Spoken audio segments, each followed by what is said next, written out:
So ayun guys, another issue ng TVX Motorstar ay yun nga sa ano niya, speedometer sensor. Yan, kapag sobrang init ng araw, pag tirik na tirik, tapos nabilad yung unit,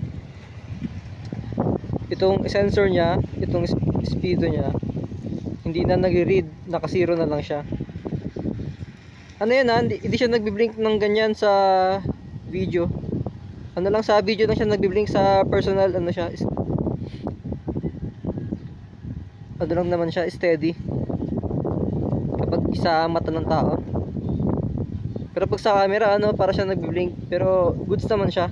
Yung problema lang niya, yung reading niya pag nabilad sa araw, 0 kilometers per hour.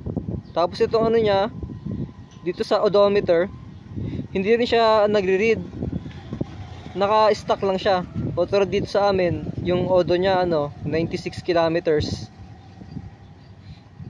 Kapag nagloko na yung speedo niya, 0 kph yung nare-read, ano lang din to, 96 kilometers, kahit na yung na-travel mo 5 kilometers na, 4 kilometers, 3 kilometers, mag-i-stay pa rin siya sa 96.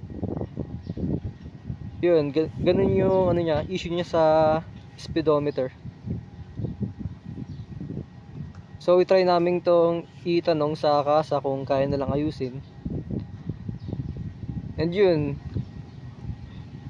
kapag ganito kasi yung odometer mo, hindi siya nagre-read din, pati yung speedo, hindi mo makakalculate ng accurate yung ano mo, yung fuel consumption. Eh yun sana din yung magandang i-compute na yung fuel consumption. Pero yun nga, another issue niya ay itong speedometer ano niya, sensor or sa panel niya.